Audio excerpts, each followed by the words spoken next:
The recording device clicked on at 4:52 p.m. Dr. Helena Marchetti took a deep breath before speaking. Field notes, October 14, 1987.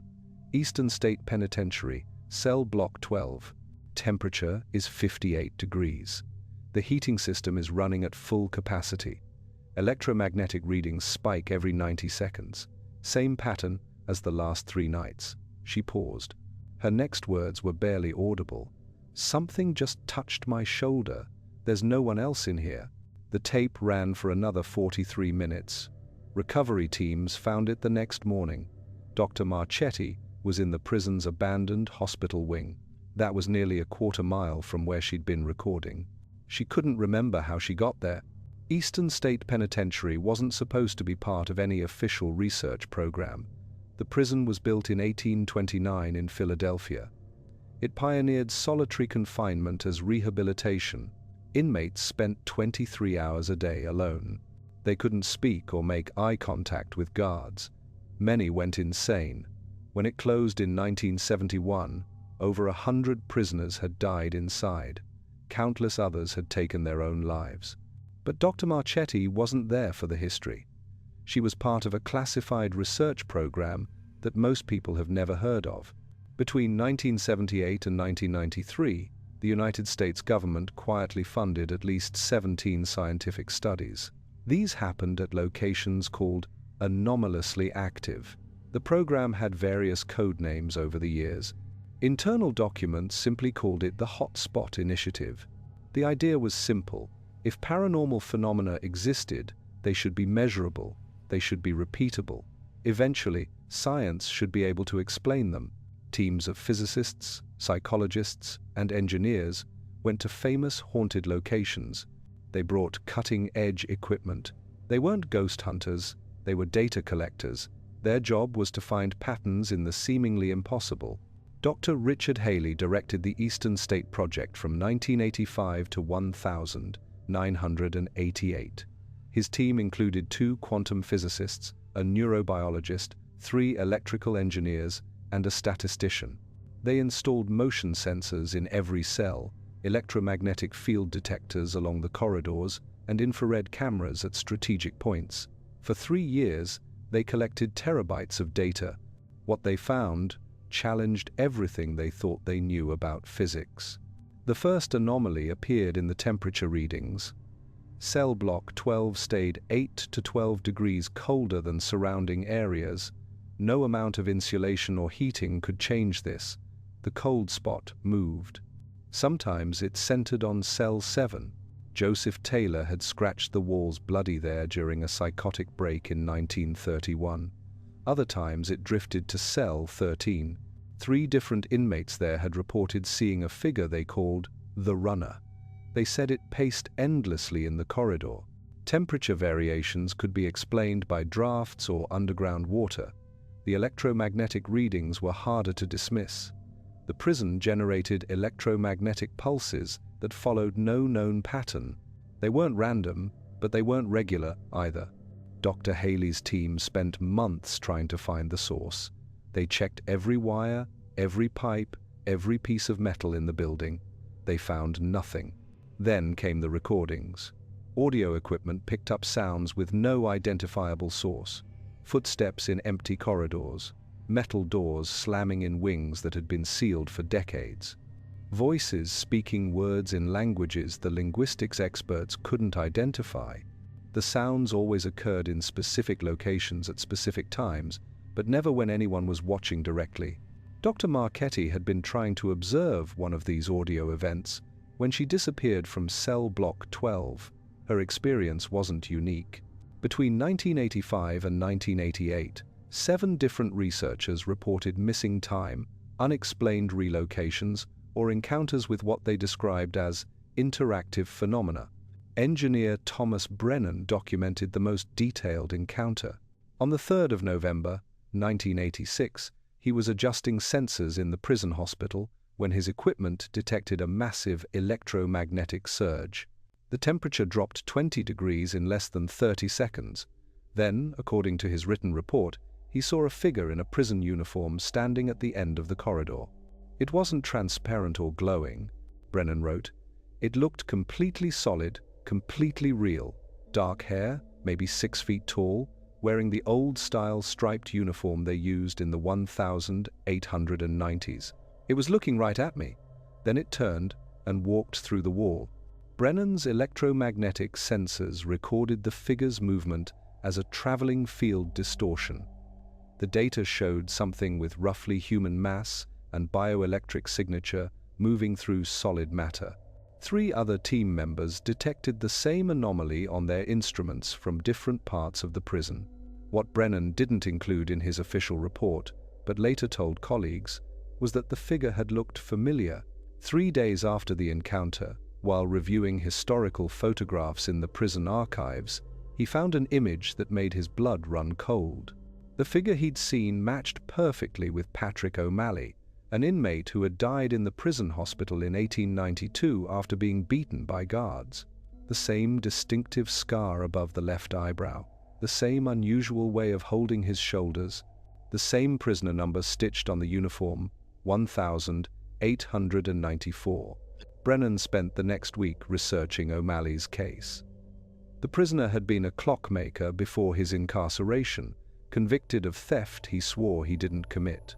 He died maintaining his innocence, reportedly spending his final hours tapping on the walls of his cell in a pattern that other inmates said sounded like clockwork. After Brennan's sighting, electromagnetic sensors began detecting rhythmic pulses in the hospital wing that matched the frequency of antique clock mechanisms. Eastern State wasn't the only location under study. While Haley's team worked in Philadelphia, another group had set up operations at Waverly Hills Sanatorium in Louisville, Kentucky. Built in 1910 as a tuberculosis hospital, Waverly Hills had seen over 60,000 deaths during its operation. The building sat on top of a geological formation that some researchers believed could amplify electromagnetic phenomena. Dr. Sarah Foster led the Waverly Hills project. Her approach was different from Haley's. She didn't just want to observe, she wanted to create controlled conditions that might trigger paranormal events. Her team included 2 parapsychologists from the CIA's remote viewing programs. She also had experts in acoustics, thermodynamics, and quantum mechanics. Foster's hypothesis was radical.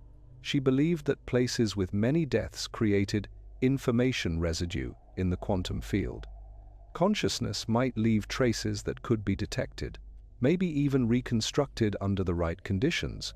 To test this theory, her team introduced specific stimuli to different areas of the sanatorium. They played period-appropriate music from the 1920s and 1930s. They recreated the sounds of medical equipment from the tuberculosis era. They even brought in chemical compounds that matched the cleaning supplies and medicines used during the hospital's operation. The first phase of experiments focused on the infamous body chute, or death tunnel. This was a 500-foot underground passage used to transport deceased patients. They moved bodies away from the hospital without alarming the living. Foster's team detected electromagnetic anomalies that seemed to flow through the tunnel like a current. The flow always moved from the hospital toward the exit, never in reverse. Research assistant Maria Rodriguez was monitoring equipment in the tunnel on the 8th of November, 1991, when she experienced what she later called temporal displacement.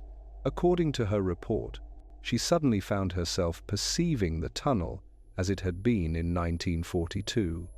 The concrete walls appeared freshly painted. The electrical fixtures were different, older. Most disturbing, she could hear the squeaking wheels of gurneys that weren't there, smell formaldehyde and decay that had no source. I wasn't just seeing the past, Rodriguez wrote.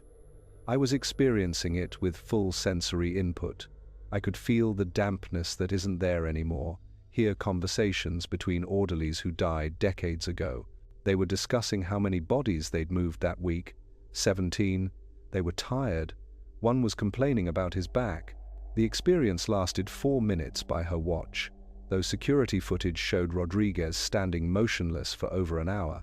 When she returned to normal perception, she found her equipment had recorded massive electromagnetic fluctuations that formed patterns resembling human neural activity. The results were immediate and unsettling. Within hours of beginning the acoustic experiments, motion sensors detected movement in the abandoned surgical wing. Thermal cameras showed human-shaped heat signatures in rooms that had been empty for decades. Most disturbing, the team's biometric monitors registered the presence of respiration and heartbeats with no visible source. On the 15th of December, 1991, Foster's team achieved a breakthrough. They played a 1928 recording of "Amazing Grace" in the hospital's chapel. Every piece of equipment detected a massive anomaly at the same time. Electromagnetic readings spiked, the temperature dropped, motion sensors triggered throughout the building. Then something impossible happened. The audio equipment began recording voices that weren't coming through the speakers. Multiple voices spoke in unison. They were reciting names. The audio analysis found 43 distinct voices. Each voice spoke a different name. The team checked hospital records.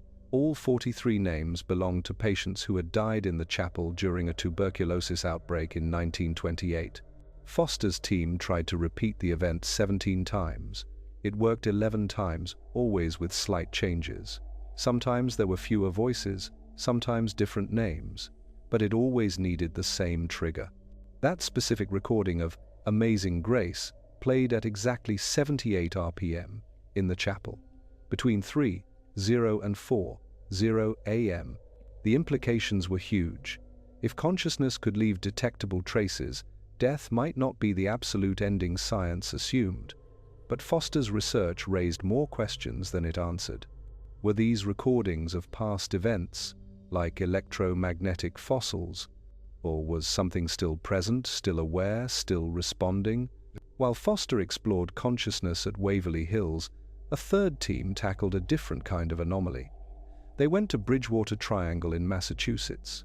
This 200 square miles area had reported strange phenomena for over 3 centuries. Unlike single buildings, the triangle was what researchers called a geographic anomaly zone. Dr. Michael Torrance led this investigation. He was a geophysicist from MIT. He wasn't interested in ghosts or consciousness. He wanted to know if certain geological conditions could create natural phenomena that looked paranormal.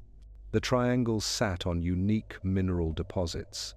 It had high concentrations of magnetite and quartz. These materials can affect electromagnetic fields. Torrance's team set up monitoring stations throughout the triangle. They focused on areas with the most reported activity: Hockomock Swamp, where locals had reported UFO sightings and prehistoric creatures; Freetown State Forest, where multiple people had disappeared without explanation; the Bridgewater State Hospital grounds, where patients had reported shared hallucinations for over a century. The data they collected defied conventional explanation. The triangle generated electromagnetic anomalies that didn't match any known geological phenomenon. These fields weren't static. They moved, following patterns that seemed almost purposeful. More troubling, the anomalies appeared to respond to human presence. Research assistant Jennifer Park documented one such response on the 22nd of March, 1989. While collecting soil samples near Hockomock Swamp, her magnetometer detected a field distortion approaching her position. The distortion moved against the wind, maintaining a consistent distance of approximately 30 meters as she moved through the forest. It felt like being followed. Park wrote in her field notes, "Every time I stopped, the readings would stabilize at the same distance. When I moved, it moved. I tried doubling back, changing direction suddenly. It matched every movement, always maintaining that 30-meter gap."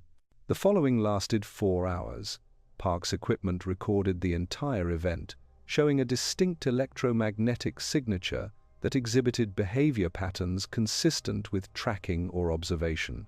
When she finally left the forest, the anomaly stopped at the tree line and remained stationary for another hour before dissipating. 2 weeks later, Park returned to the same area with additional team members. This time, they brought thermal imaging equipment and ultrasonic detectors. What they discovered challenged their understanding of physics. The electromagnetic anomaly was accompanied by a gravitational distortion that bent light around it, creating a lens effect visible on camera but not to the naked eye. Dr. Torrance himself witnessed this phenomenon on the 7th of April, 1989, while investigating reports of shadow figures near Profile Rock. His team detected gravity fluctuations that shouldn't exist outside a black hole's event horizon. The distortions were microscopic in scale but measurable, creating time dilation effects that caused atomic clocks to desynchronize by nanoseconds. "We're not talking about ghosts or spirits," Torrance stated in a classified briefing. "We're documenting localized violations of general relativity. Something in the triangle is warping spacetime itself, creating pockets where the normal laws of physics don't fully apply." The team's most disturbing discovery came from analyzing soil and rock samples. Isotopic dating revealed impossible results. Some samples showed ages that exceeded the Earth itself. Others appeared to have aged backwards, showing radioactive decay patterns that suggested they were younger than when they were formed. One granite sample from near Dighton Rock contained minerals that didn't match any known geological formation on Earth. Similar events happened to other team members. Equipment would malfunction in specific areas, then work perfectly once moved. Compass needles would point to false norths that changed daily.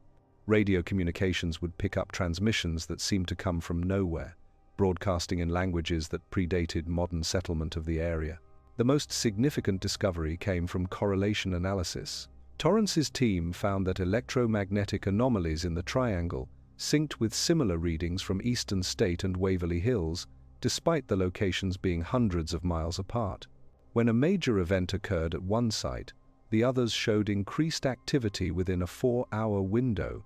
This suggested something that made even seasoned researchers uncomfortable. These locations might be connected through mechanisms science didn't yet understand. The implications extended beyond paranormal research into fundamental questions about the nature of space, time, and consciousness. In 1990, representatives from all three projects met at a classified facility in Virginia to compare findings. The meeting included officials from the Department of Defense, the National Science Foundation, and agencies that remain unnamed in declassified documents. For 3 days, researchers presented their data, their theories, and their concerns. The facility itself was chosen for its isolation and electromagnetic shielding. Located in an underground complex originally built for Cold War communications, it was theoretically impervious to any paranormal phenomena. This assumption proved incorrect within hours of the meeting's start. Dr. Haley showed videos from Eastern State where multiple cameras had recorded the same figure in different locations simultaneously, not similar figures. The exact same figure, down to clothing details and movement patterns, existing in multiple places at once.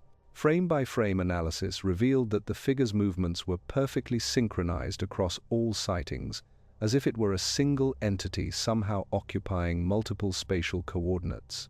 During his presentation, the conference room's temperature dropped 15 degrees. Security cameras captured a shadowy form moving through the wall behind Haley, matching the description of the figure from his videos. 2 Pentagon officials present at the meeting later required psychiatric evaluation after reporting shared hallucinations of being in a prison cell. Dr. Foster presented her consciousness residue theory with supporting data from Waverly Hills. She showed how specific triggers could reliably cause responses from non-physical intelligences.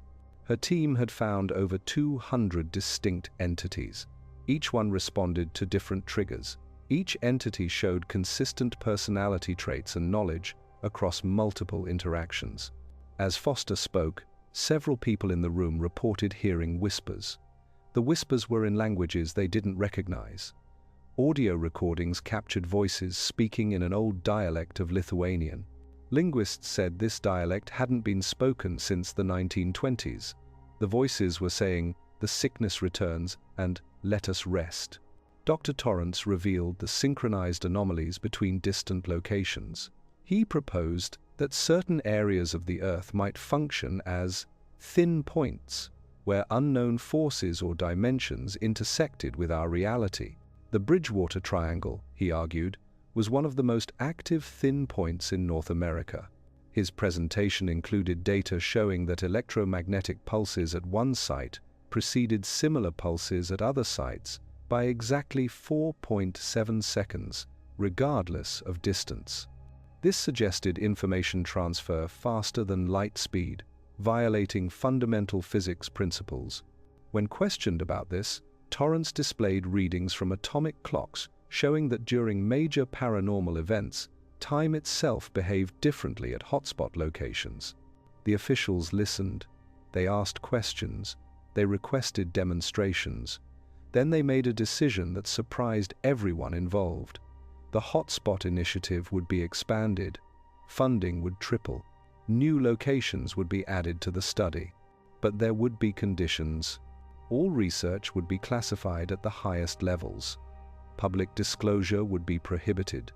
Most critically, experiments would shift from passive observation to active interaction.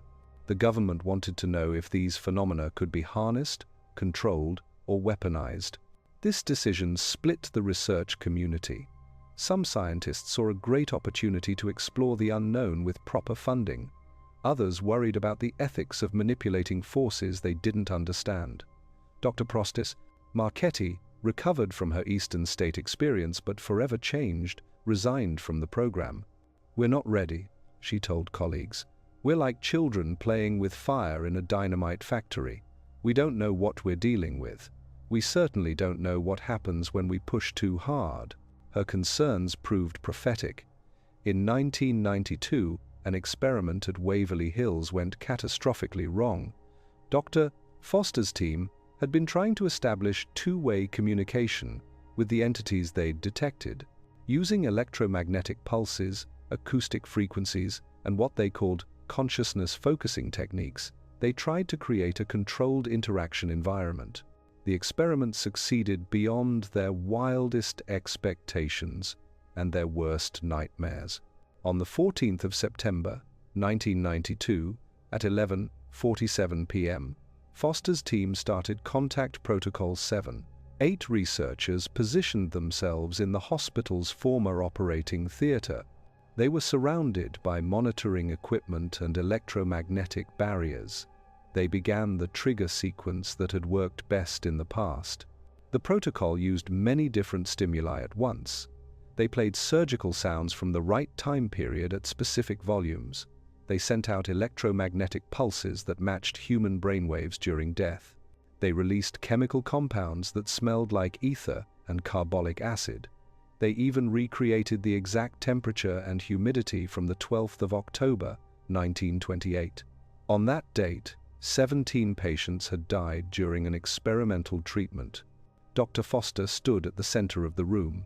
She wore sensors that tracked her vital signs and brain activity. The other 7 researchers formed a circle around her. Each person had a specific job. They had practiced this many times. Everyone knew what to do. For the first 20 minutes, readings remained normal. Then, gradually, temperature began dropping. Electromagnetic sensors detected increasing activity.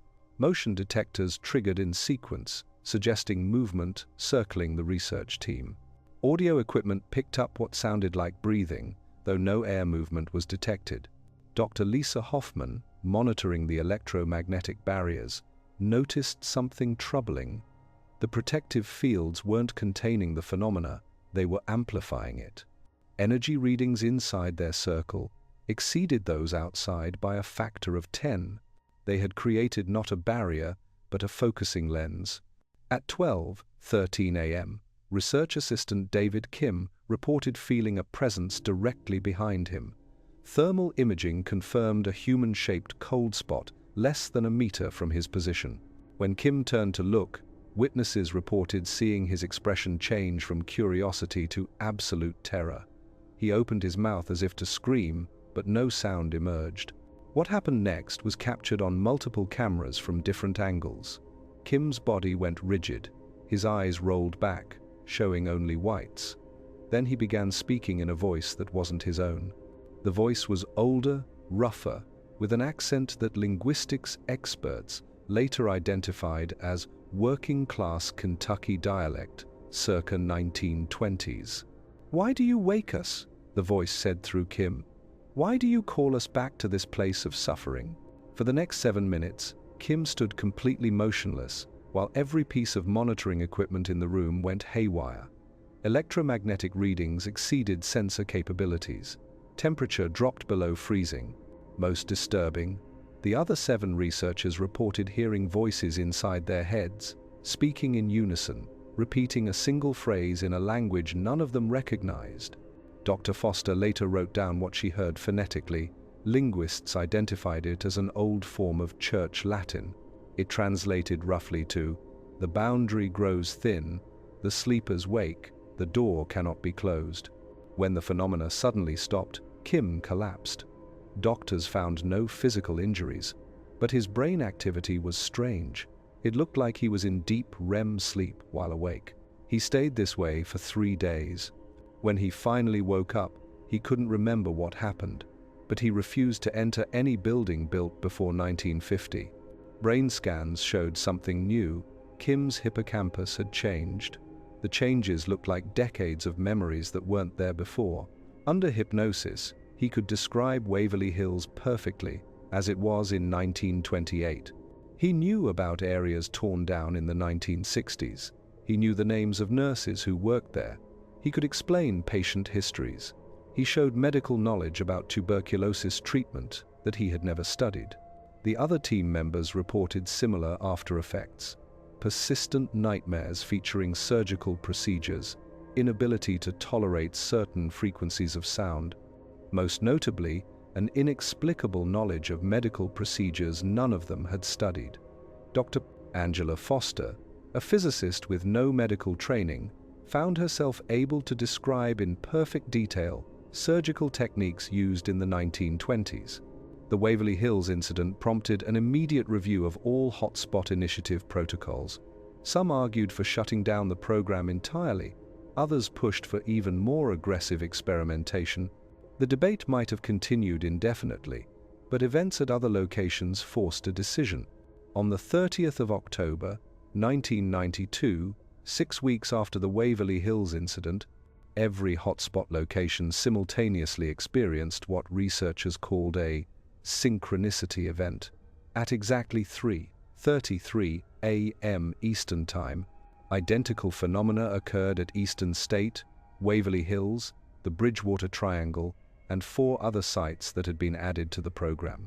The 4 additional sites included the Trans-Allegheny Lunatic Asylum in West Virginia, where over 9,000 patients had died during its operation, Penhurst State School in Pennsylvania, abandoned since 1987 following decades of documented abuse, the USS Yorktown, a decommissioned aircraft carrier in Charleston Harbor, where crew members had reported unexplained events since the 1960s, and a classified research facility in Nevada that officially didn't exist. Security officer Malcolm Washington was on duty at Penhurst when the synchronicity event began. His report described a sound like every door in the building opening at once, followed by footsteps that seemed to come from hundreds of sources. Security cameras throughout the facility showed doors swinging open in perfect unison, though no physical force was detected. "I've been in combat," Washington wrote. "I've been in situations where my life was in danger. Nothing compared to the feeling in that building at that moment. It wasn't just fear, it was like the air itself was hostile, like the building wanted me gone." At Trans-Allegheny, Dr. Rachel Morrison's team recorded temperature drops in every one of the facility's 900 rooms simultaneously. Thermal imaging showed humanoid figures in approximately 60% of the rooms, all appearing at exactly the same moment. Most disturbing, audio equipment in the medical ward captured what sounded like hundreds of voices counting in unison from 1 to 93, matching the duration of the synchronized tone. The USS Yorktown experienced massive electromagnetic disturbances that reactivated decommissioned equipment. Radar systems that had been offline for years suddenly showed hundreds of contacts approaching the ship.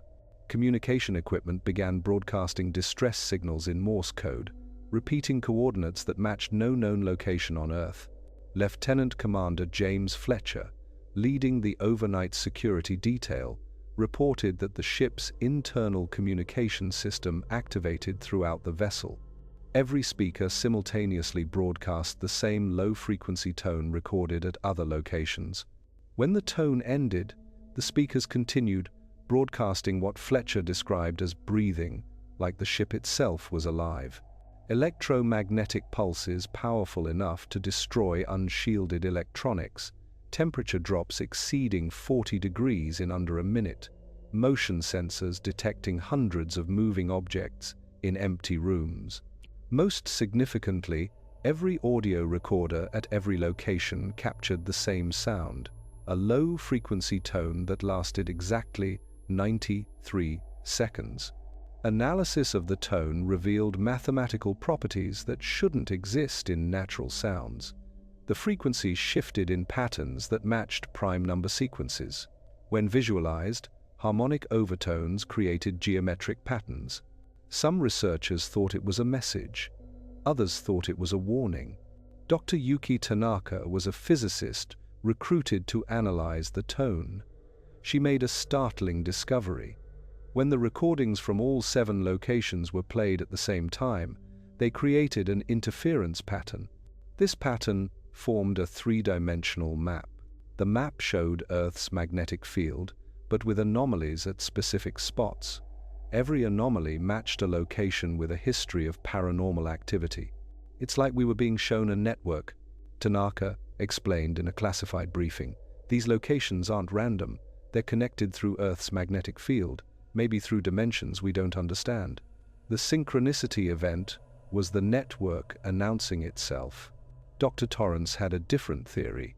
The synchronized events, he argued, proved that these locations were connected through what he called non-local consciousness fields. The experiments hadn't just detected existing phenomena, they had activated something, created a network where none had existed before. The hotspots were communicating with each other, possibly with something else entirely.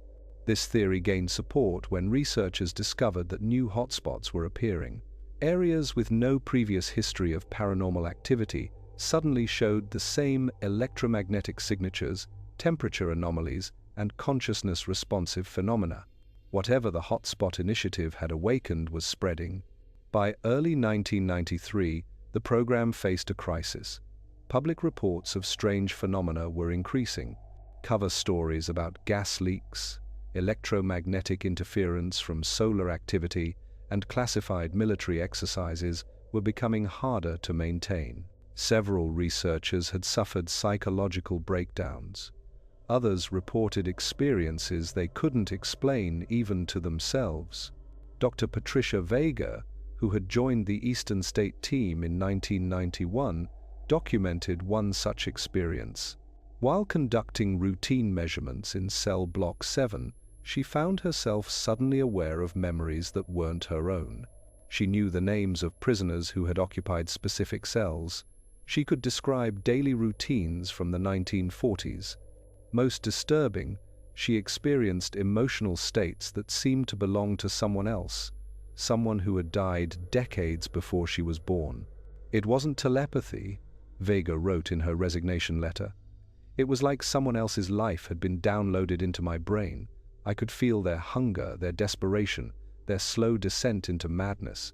Even now, weeks later, I can't always tell which memories are mine and which belong to James Morrison, prisoner number 2847, who died in cell 7 in 1943. Vega's case was extensively documented. Psychiatrists confirmed she possessed detailed knowledge about Morrison that wasn't available in any public records. She knew about a scar on his left hand from a childhood accident, the names of his siblings who had never visited him in prison, even the lyrics to a song his mother used to sing that existed in no written form. More troubling were the physical manifestations. Vega developed claustrophobia so severe she couldn't enter small rooms. She found herself unconsciously tapping patterns on surfaces, the same rhythmic sequences Morrison had used to communicate with other prisoners. Most disturbing, her handwriting began to shift, occasionally matching samples of Morrison's writing preserved in prison records. Similar reports came from other locations. Researchers at Waverly Hills found themselves possessing medical knowledge from the tuberculosis era. Dr. Andrew Petrov, a computer scientist with no medical background, suddenly understood surgical procedures that hadn't been used since the 1930s. During a team meeting, he correctly diagnosed a colleague's minor respiratory condition using terminology and techniques from pre-antibiotic medicine. Nurse practitioner Susan Delgado, assigned to monitor researchers' health at Waverly Hills, documented 17 cases of what she termed acquired historical knowledge syndrome. Affected individuals displayed skills, memories, or personality traits that seemed to originate from people who had died at their research locations. It's not possession in the traditional sense, Delgado reported. The original personality remains intact, but it's like they've been given access to someone else's mental hard drive. They know things they shouldn't know, feel things that aren't their feelings, sometimes even dream other people's dreams. Team members in the Bridgewater Triangle reported shared dreams featuring locations they'd never visited, but which matched historical records of colonial-era settlements. 5 researchers independently drew detailed maps of a village that had been destroyed in King Philip's War in 1676. Archaeological surveys later confirmed their maps were accurate to within meters. The phenomena were evolving, becoming more complex and more invasive. Equipment designed to measure paranormal activity began generating it. Locations that had been dormant for decades suddenly became active when researchers arrived. Most troubling, the effects followed researchers home. Dr. Foster reported activity in her MIT laboratory that matched patterns from Waverly Hills. Her research assistants began having the same temporal displacement events from the sanatorium. One graduate student was working late on data analysis. He suddenly saw the modern laboratory as a 1920s medical facility. He could smell ether. He heard tuberculosis patients coughing. He saw nurses in old uniforms moving through spaces where modern equipment stood. Security footage showed the student talking to invisible people for over an hour. He had conversations with people who weren't there. When he returned to normal awareness, he had filled 3 notebooks. They contained medical observations about patients who had died 70 years before he was born. The handwriting wasn't his own. Dr. Ames spliced. Haley's family experienced temperature drops and electromagnetic anomalies in their suburban Philadelphia home. Research assistant Park found her apartment compass pointing to Bridgewater Triangle, regardless of her actual location. In December 1992, a joint task force recommended immediate suspension of all active experimentation. Passive monitoring could continue, but no attempts at communication or manipulation of phenomena would be permitted. The recommendation was ignored. If anything, experiments intensified as various agencies recognized the potential applications of the research. Documents leaked years later revealed projects that pushed far beyond scientific ethics. Attempts to use paranormal hotspots for remote intelligence gathering, experiments in consciousness transfer, research into whether the phenomena could be weaponized for psychological warfare. Most of these projects failed, but their failures often produced even more disturbing results. One classified report described an attempt to recreate Eastern State's conditions at a military facility. Researchers built an exact replica of Cell Block 12, complete with period-appropriate materials and electromagnetic signatures that matched the original. The replica remained completely normal for 6 months. Then, without warning, it began exhibiting phenomena identical to the original location, including apparitions of prisoners who had never been held at the military facility. This suggested something that made even the most aggressive researchers pause. The phenomena might not be tied to specific locations, but to patterns that could be replicated anywhere. If consciousness could leave residue, if that residue could be triggered and transferred, then every building, Every location, potentially every person could become a paranormal hotspot under the right conditions. The Hotspot initiative officially ended in 1993, though some researchers believe it simply went deeper underground. Equipment was removed from official locations. Files were classified or destroyed. Researchers were reassigned or retired. The official position became that the studies had found no conclusive evidence of paranormal phenomena, but the locations themselves tell a different story. Eastern State Penitentiary, now a tourist attraction, reports ongoing phenomena that match patterns documented by Dr. Haley's team. Visitors experience temperature drops in cell block 12, electronic devices malfunction in specific locations. Some report sensations eerily similar to those described in classified research notes.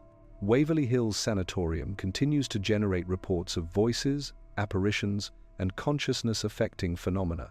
The chapel, where Dr. Foster achieved her breakthrough, remains particularly active. Modern ghost hunting teams have unknowingly replicated some of her trigger conditions, producing similar though less intense results. The Bridgewater Triangle has only grown more active. Hikers report equipment failures that match Dr. Torrance's electromagnetic anomalies. Missing persons cases show patterns consistent with the geographic distortions his team documented. Local police have unofficial protocols for dealing with reports from specific areas, though they'll never admit it publicly. Dr. Marchetti, now in her 70s, occasionally speaks at paranormal conferences. She never discusses classified details but warns against aggressive investigation of hotspot locations. These places remember, she says. They remember everything that happened there, everyone who passed through, and sometimes if you're not careful, they make you remember too. Some former researchers have tried to continue the work independently. Using consumer-grade equipment and publicly available data, they've detected patterns suggesting the hotspot network identified in 1992 has expanded. Locations worldwide show synchronized anomalies that match the original sites. The phenomena appear to be teaching itself, learning from each interaction, becoming more sophisticated. Current estimates suggest over 300 locations globally exhibit hotspot characteristics, historical sites with high death rates, geological formations with specific mineral compositions, even modern buildings where traumatic events occurred. The patterns are consistent enough that some researchers claim they can predict where new hotspots will appear. But prediction and understanding are different things. Despite decades of research, fundamental questions remain unanswered. What causes certain locations to become paranormally active? How do distant sites synchronize their phenomena? What is the nature of the intelligence that seems to respond to human presence? And perhaps most importantly, what happens when we push too hard for answers? Recent developments suggest these questions are becoming urgent. Climate change and urban development are disturbing previously stable hotspots. Construction projects report increasing incidents of unexplained phenomena. Engineers find themselves dealing with electromagnetic anomalies that shouldn't exist. Architects discover their buildings exhibiting properties that violate physical laws. In 2019, renovation work at the abandoned Danvers State Hospital in Massachusetts had to be halted when construction crews reported tools moving on their own and freshly poured concrete forming patterns that resembled human faces. Electromagnetic interference was so severe that cell phones and radios wouldn't function within 100 yards of the main building. Project foreman Roberto Valdez kept a detailed log of the incidents. Workers reported feeling watched, hearing their names called when alone, and experiencing sudden, overwhelming emotions that didn't belong to them. 3 separate crew members, working in different areas of the hospital, reported identical visions of patients in restraints begging for help. We'd pour a foundation in the morning, come back after lunch to find handprints in the concrete, Valdez stated.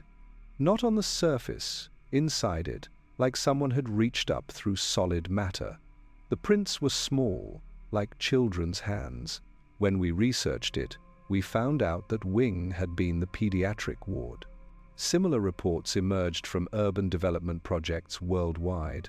In London, construction of a luxury apartment complex on the site of a former plague pit was abandoned after workers reported seeing figures in 17th-century clothing walking through walls. In Tokyo, a new office building experienced such severe electromagnetic anomalies that no electronic equipment would function above the 15th floor, the exact height of a Buddhist temple that had stood on the site for 800 years.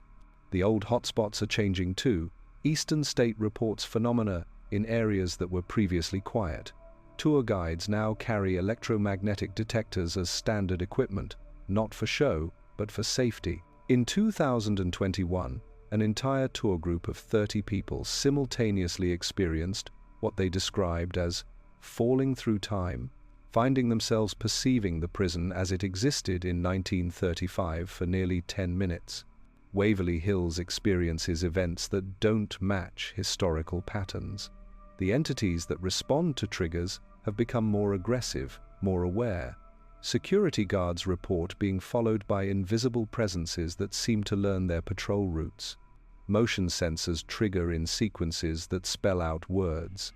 Temperature drops form geometric patterns that persist for hours. The Bridgewater Triangle's boundaries seem to be expanding, with reports of typical triangle phenomena occurring miles outside the traditional zone. In 2020, hikers in areas previously considered safe reported equipment failures, missing time, and encounters with creatures that shouldn't exist. Local police departments quietly expanded their unusual incident protocols to cover twice the original area. Dr. Michael Sterling, a former Hotspot Initiative researcher who now works as a consultant for construction companies, believes we're seeing the consequences of disturbing a system we don't understand. These locations were stable for decades, even centuries, he explains. The experiments of the 1980s and 90s activated something.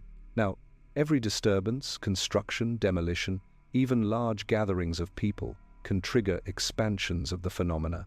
Sterling's consulting firm specializes in what they diplomatically call site assessment for anomalous activity. Using modified versions of the equipment developed for the Hotspot Initiative, they scan potential construction sites for signs of paranormal activity. Business is booming. In 2023 alone, they were called to investigate over 300 locations across North America.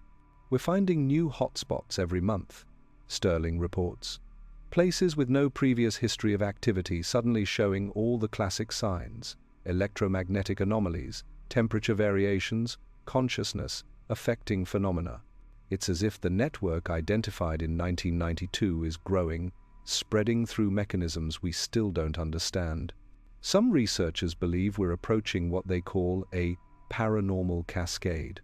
As more locations become active, as the phenomena grow more complex, as the boundaries between hotspots blur, we may face a fundamental shift in how reality operates in certain areas. The careful experiments of the Hotspot Initiative may have initiated changes we're only beginning to understand.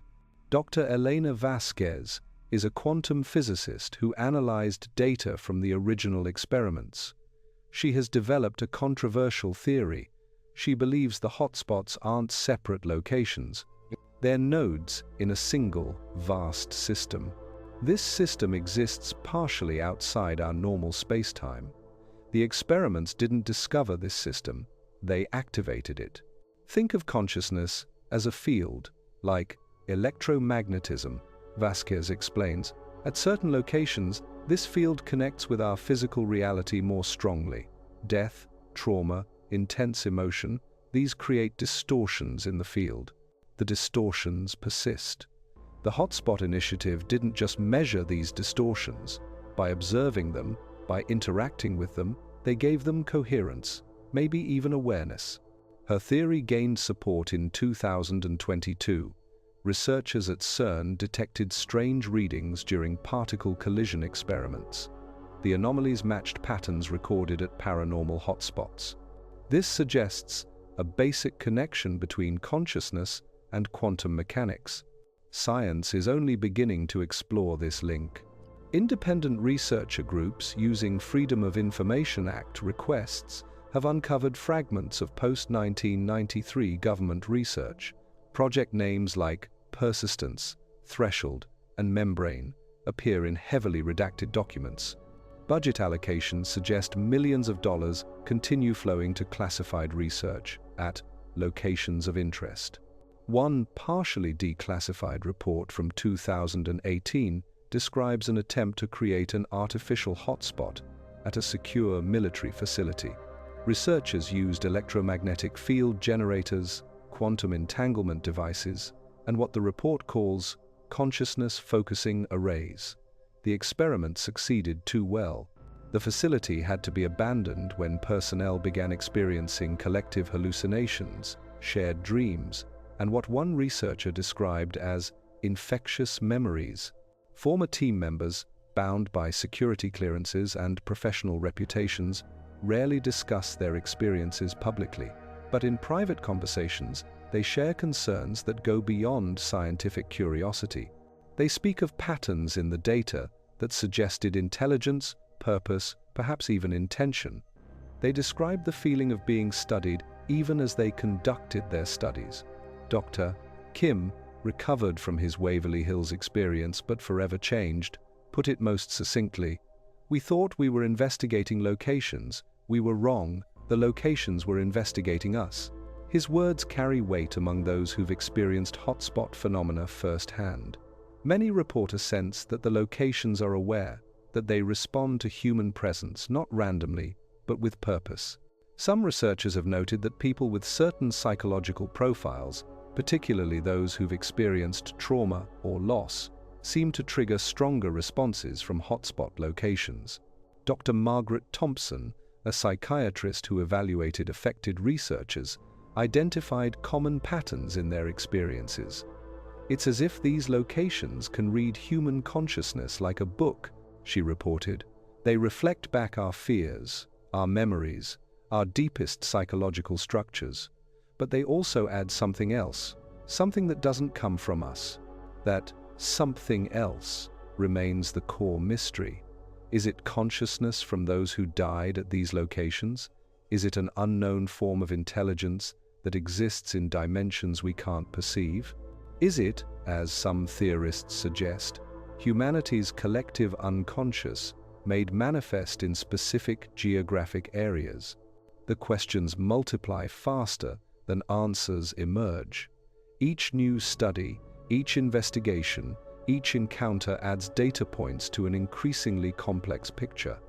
Patterns emerge only to dissolve under closer scrutiny. Theories that explain one aspect of the phenomena fail completely when applied to others. What remains consistent is the human cost. Researchers who've spent significant time at hotspot locations report lasting changes. Some develop new phobias or compulsions. Others experience enhanced intuition or precognitive dreams. A few claim to maintain contact with intelligences they encountered during experiments, though psychiatric evaluation usually follows such claims.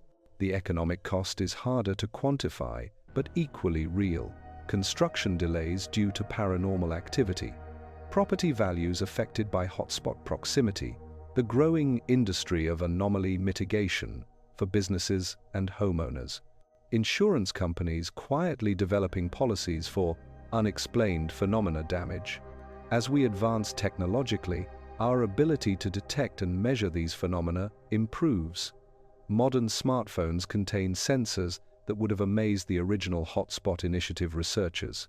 Apps claiming to detect electromagnetic anomalies, temperature variations, and other signs of paranormal activity proliferate. Most are worthless, but some appear to detect patterns similar to those found by professional equipment. This democratization of detection has led to an explosion of reported hotspots. Social media buzzes with videos of alleged paranormal events. Urban explorers seek out abandoned buildings with histories of trauma. Ghost hunting has evolved from entertainment to something approaching citizen science, though most participants lack the training to interpret what they're measuring. The result is noise-obscuring signal, For every genuine anomaly detected, hundreds of false positives flood the data stream. Yet within that noise, patterns emerge. Locations around the world show synchronized activity during certain celestial events. Solar flares correlate with increased hotspot activity. Lunar cycles affect the intensity of phenomena. Even human activities, mass gatherings, emotional events, technological experiments, seem to influence the global hotspot network. We stand at a threshold. The paranormal was once dismissed as superstition. Now it shows measurable, repeatable patterns that science can't explain. The hotspots identified decades ago were just the beginning. The Hotspot Initiative researchers discovered something important. They didn't find a collection of haunted locations. They found a phenomenon that challenges how we understand reality itself. And late at night, in buildings that should be empty, in forests that should be silent, the impossible continues to happen, just as it always has. What do you think? Have you ever experienced something in a location that defied explanation? Have you felt that strange sense of being watched in an empty room? Have you known things you couldn't possibly know? Share your experiences in the comments below. If you enjoyed this exploration of paranormal research, please like this video and subscribe. We'll bring you more investigations into the unexplained corners of our world. Until next time, sleep well. And remember, some questions are better left unasked. Some places are better left undisturbed.